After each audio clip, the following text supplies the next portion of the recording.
అనుదినం దేవునితో.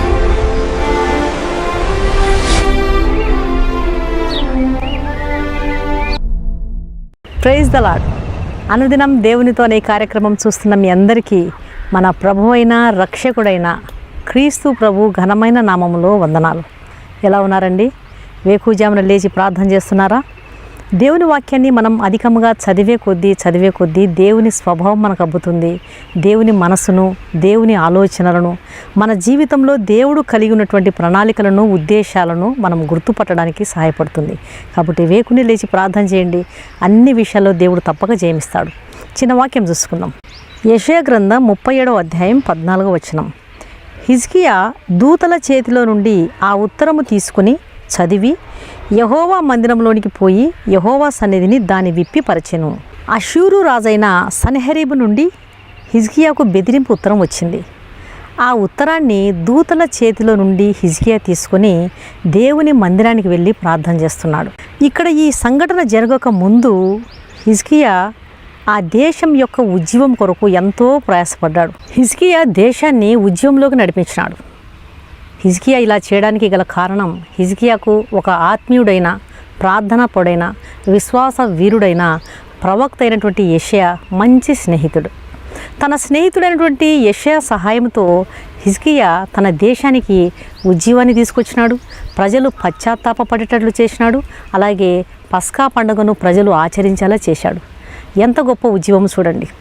మన జీవితాల్లో కూడా ఆత్మీయంగా ఒంటరిగా ముందుకు సాగడం చాలా కష్టమండి. ఒక దేశమైనా, ఒక సంఘమైనా, ఒక కుటుంబమైనా తప్పకుండా ఆత్మీయంగా మనకు సహాయపడే వాళ్ళు ఉండాలి. ఆత్మీయంగా సహకరించే వాళ్ళు, ప్రోత్సహించేవాళ్ళు, ప్రేరేపించేవారు, తప్పకుండా మన కోసం ప్రార్థించేవారు, మంచి సలహాదారులు మనకు ఉండడం ఎంతో అవసరం. నీ జీవితంలో యెషయా లాంటి స్నేహితుడు ఉన్నాడా? యెషయాకు ఏమాత్రం మొహమాటం లేదు. రాజైన హిజ్కియా తప్పులో ఉన్నప్పుడు, అతడు పొరపాట్లు ఉన్నప్పుడు సరిదిద్దడం, సరిచేయడం, హెచ్చరించడం, అతన్ని మంచి మార్గంలో నడిపించేలా ప్రోత్సహించడం చేసేవాడు. మన జీవితంలో యెషయా లాంటి స్నేహితులు ఉండడం ఎంతో అవసరం అండి. నీ జీవితంలో నీకు ఎలాంటి స్నేహితులు ఉన్నారు? ఈ వాక్యం వింటున్న ప్రియ సహోదరి సహోదరులారా, నీకు యెషయా లాంటి స్నేహితుడు ఉంటే నువ్వు ఒక మంచి భాగ్యవంతుడవే. నువ్వు తప్పిపోతున్నప్పుడు నిన్ను సరిచేసే వాళ్ళు నీకు ఉండాలి. నువ్వు తప్పైనటువంటి మార్గంలో వెళ్తున్నప్పుడు నిన్ను గద్దించే వాళ్ళు ఉండాలి. నీకు మంచి సలహాలు ఇచ్చేవారు ఉండాలి. నువ్వు కృంగిపోతున్నప్పుడు నీకు ప్రోత్సాహం ఇచ్చేవారు, నిన్ను సరిచేసేవారు, నీ కన్నీటిని తుడిచేవారు, మంచి సలహాలు ఇచ్చేవారు, కృంగిపోతున్నప్పుడు అలసినటువంటి నిన్ను మాటల చేత ఊరడించేవారు నీకు అవసరం. హిజ్కియా ఎంత భాగ్యవంతుడైనటువంటి జీవితం జీవిస్తున్నాడు చూడండి. ఆత్మీయుల సహవాసము నీకుండడం అవసరం. ప్రార్థన గుంపులో నీ ఉండడం ఎంతో అవసరం. నిన్ను ప్రోత్సహించేవారు, విశ్వాసంలో నిన్ను పైకి లేవనెత్తేవారు నీకు ఉండడం ఎంతో అవసరం. కలిసి ఎదుగుతున్నప్పుడు ఒకరి భారములను ఒకరు భరించుకుంటాం. ఒకరి సమస్యల కొరకు ఒకరు ప్రార్థన చేస్తాం. ఒకరు విశ్వాసంలో కిందికి దిగజారిపోతున్నప్పుడు వారిని విశ్వాసంలో పైకి లేవనెత్తగలిగినటువంటి భాగ్యవంతులైనటువంటి స్నేహితులు మనకు అవసరం.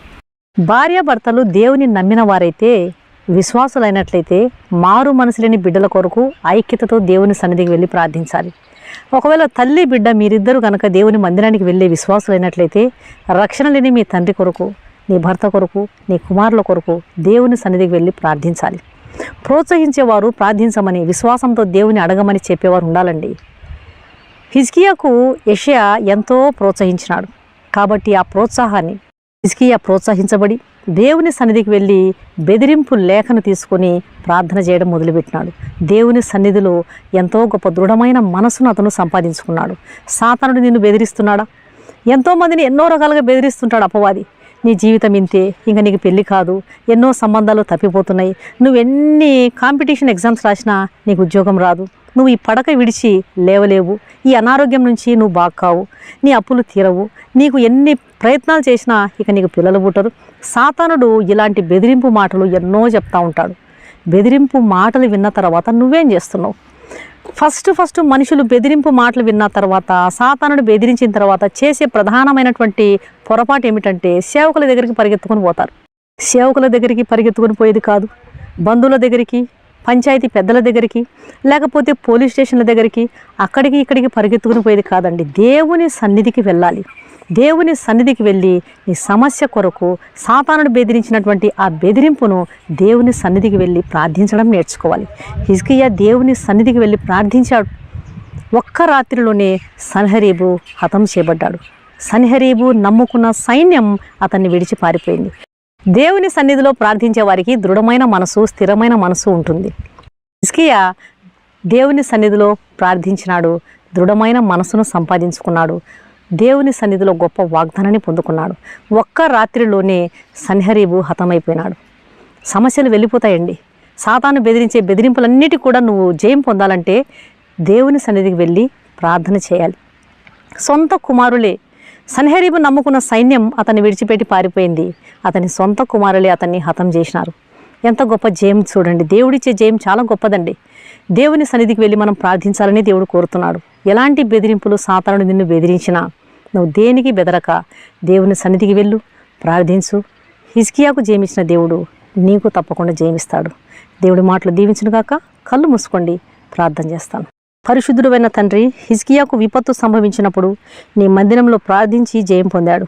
విశ్వాస వీరుడైన యెషయా వంటి స్నేహితుడు అతనికి ఉండడం అతని భాగ్యం నాయన. ఆత్మీయుల సహవాసం మాకు దయచేయండి. నిర్లక్ష్యంగా వ్యవహరించి ఆత్మీయంగా కింది స్థాయికి దిగజారిపోనివ్వద్దు.